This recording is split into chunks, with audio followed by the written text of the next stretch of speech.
बिहार में प्रथम चरण की शिक्षक भर्ती के बाद जो सीटें खाली रह गई हैं उनका पूरक रिजल्ट कब आएगा, जिसे हम लोग मेधा सूची भी कहते हैं अथवा इसे सेकंड लिस्ट भी कह सकते हैं। तो भैया सेकंड लिस्ट मेधा सूची पूरक रिजल्ट कब आएगा, आयोग के द्वारा इस पर कोई भी स्पष्ट जानकारी नहीं दिया जा रहा है, लेकिन शिक्षा विभाग के द्वारा यहाँ पर कुछ बताया गया है जिस पर हम लोग यहाँ पर चर्चा करने वाले हैं। आपको पता है बिहार की जो प्राथमिक शिक्षक भर्ती हुई थी, प्रथम चरण की शिक्षक भर्ती हुई थी, इसमें बहुत सारे लोग पूरक रिजल्ट का इंतजार कर रहे हैं। हमारे पास टोटल 1,20,336 स्टूडेंट हैं जो प्रथम चरण की शिक्षक भर्ती में क्वालिफाई हुए हैं।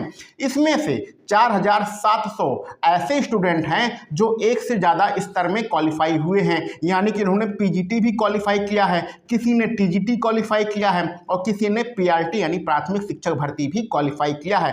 तो एक से ज़्यादा स्तर के जो शिक्षक भर्ती के पद थे उनको क्वालिफाई करने वाले जो लोग हैं वो 4,700 लोग हैं। और यही जो है 4,700 तीनों स्तरों में तो आप ज्वाइन करेंगे नहीं, ज्वाइन तो हायर स्तर में ही करेंगे। जैसे अगर किसी का पीजीटी में सिलेक्शन हो गया है तो प्राथमिक शिक्षक भर्ती में जाके ज्वाइन थोड़ी करेगा, वो तो पीजीटी में ही ज्वाइन करेगा। तो इस प्रकार जो रिक्त पदों की संख्या है वो 4,700 रिक्त पदों की संख्या है। तो ये जो रिक्त पद आपके प्राथमिक में अथवा टीजीटी में आ सकते हैं, आयोग के द्वारा यानी शिक्षा विभाग के द्वारा यह बताया गया है और इसका जो डाटा है वो बीपीएससी को भेजा गया है। इसके अतिरिक्त 10,000 ऐसे पद हैं जिन्होंने ज्वाइन ही नहीं किया। 10,000 ऐसे बच्चे हैं जो ज्वाइन करने ही नहीं पहुंचे, यानी 1,20,000 में 10,000 बच्चे ज्वाइन करने ही नहीं पहुंचे। और लगभग 28,000 ऐसे लोग हैं जो नियोजित शिक्षक हैं, यानी पहले से ही अध्यापक हैं। तो जब पहले से ही अध्यापक हैं तो वो नई जगह पर जाके ज्वाइन करेंगे, नई अपनी शिक्षक भर्ती में जाके जब ज्वाइन करेंगे तो पहले वाला पद खाली हो जाएगा। यानी 28,000 इधर से खाली हो रहा है, 10,000 इधर से खाली हो रहा है, लेकिन इन पदों पर जो पूरक रिजल्ट देने की आयोग की कोई भी मंशा नहीं है, आयोग की कोई भी योजना नहीं है। देखिए, उम्मीद यही थी कि प्राथमिक शिक्षक भर्ती में कम से कम 15,000 20,000 पद खाली होंगे, लेकिन उनका फिर आपका पूरक रिजल्ट आएगा यानी मेधा सूची आएगी। लेकिन आयोग ने खेला कर दिया, ये सारी चीज़ें आपको पता है।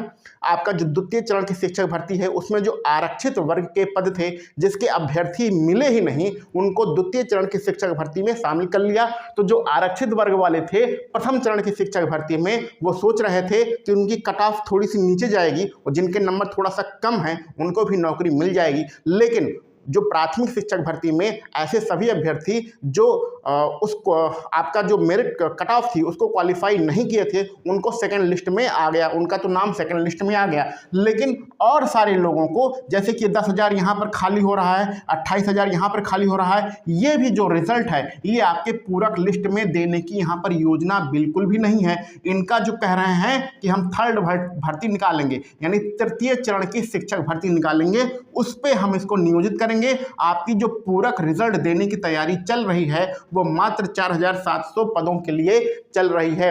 ये जो पद हैं ये ना के बराबर पद हैं, इसमें आरक्षित भी शामिल होगा, अनारक्षित भी शामिल होगा, अदर स्टेट वाले जो बच्चे हैं वह भी शामिल होंगे। तो ये ना के बराबर पद हैं, जिसे हम लोग कह सकते हैं ऊंट के मुंह में जीरा, ऊंट के मुंह में जीरा के बराबर पद हैं जो कि पूरक रिजल्ट में देने की तैयारी चल रही है। अगर ये 10,000 भी शामिल कर लेते, 28,000 भी शामिल कर लेते तब तो मजा ही आ जाता। जो अपना प्राइमरी वाले बच्चे हैं और जो टीजीटी वाले यानी कि कक्षा 9-10 वाले बच्चे हैं उनका मजा ही आ जाता है। लेकिन यहाँ पर ऐसा कुछ होने की उम्मीद नहीं है। इन सारे पदों के लिए थर्ड लिस्ट निकालने की तैयारी चल रही है और आपका जो पूरक रिजल्ट आएगा, आपका जो मेधा सूची आएगी अथवा जो सेकंड लिस्ट आएगी वो मात्र 4,700 पदों के लिए आएगी। शिक्षा विभाग ने इसका जो डाटा है वो बीपीएससी आयोग को भेजा है। अब सबसे बड़ी बात है कि भैया ये मेधा सूची कब आएगी। जैसा कि पता है कि बीपीएससी जो है अपनी द्वितीय चरण की शिक्षक भर्ती को कराने के लिए बिल्कुल दिन रात लगा हुआ है। तो अब तक आपका नवंबर के लास्ट में ही ये पूरा रिजल्ट आ जाना चाहिए था, लेकिन आज दिसंबर की 6 तारीख हो गई है, फिर भी आपका रिजल्ट नहीं आया है। तो उम्मीद है अगले हफ्ते तक ये आपका जो द्वितीय चरण की शिक्षक भर्ती है ये खत्म हो जाए तो कुछ टेंशन थोड़ा सा कम हो बीपीएससी आयोग की, उसके बाद ये सूची निकालेगा। ये सूची शिक्षा विभाग के द्वारा अब बीपीएससी आयोग को सौंपी जा चुकी है। अब उसको सिर्फ लिस्ट निकालना है और 4700 पदों के लिए यहाँ पर लिस्ट आने की उम्मीद है। तो उम्मीद है आपको सारी जानकारी यहाँ से प्राप्त हो गई है। बहुत ज़्यादा उम्मीद लगाने की कोई आवश्यकता नहीं है। जो अदर स्टेट के बच्चे थे, अनारक्षित वाले जो बच्चे थे, जिसमें अदर स्टेट वाले भी शामिल हैं, उसका मेल के 67 और फीमेल का 57 मेरिट गई है। तो यहाँ से मुश्किल से एक नंबर ही नीचे जाने की उम्मीद है। यानी कि आपका अगर यहाँ पर मेल में 66 और फीमेल में आपका 56 नंबर बन रहा है तो आप उम्मीद लगा सकते हैं। मेधा सूची ने बहुत सारे लोगों को निराश किया है, क्योंकि उम्मीद थी कि लगभग 15-20 हज़ार के पदों पर ये आपकी ये मेधा सूची आएगी, जबकि ऐसा होने की बिल्कुल भी उम्मीद नहीं है। तो निराशा सब में है, किया ही क्या जा सकता है। आयोग जो भी निर्णय ले उस निर्णय के हम साथ ही खड़े हैं, क्या ही कर सकते हैं। आपने पता है पिछले 2-3 महीने से आप लगातार देख रहे हैं कि आयोग एक से बढ़कर एक निर्णय लेता है जिस पर हम लोग कुछ कर नहीं पाते हैं। उम्मीद थी कि जो आपका प्रथम चरण की शिक्षक भर्ती है उसमें थोड़ा सा कट ऑफ नीचे करेगा और जो बाकी के बचे हुए बच्चे हैं उनको शामिल कर लेगा, वह भी नहीं हुआ। तो अब क्या ही कर सकते हैं, पूरा आयोग का निर्णय है और ये निराशा भरा निर्णय है। पूरक रिजल्ट और मेधा सूची के संबंधित यह एक निराशाजनक निर्णय है आयोग के द्वारा जो कि लिया गया है। ऐसा नहीं करना चाहिए था। और इस पर आपकी क्या राय है, आपके क्या प्रतिक्रिया है, कमेंट बॉक्स में जरूर लिखिएगा। चलिए मिलते हैं हम लोग अगले वीडियो लेक्चर में। आप सभी लोगों को वीडियो देखने के लिए बहुत बहुत धन्यवाद।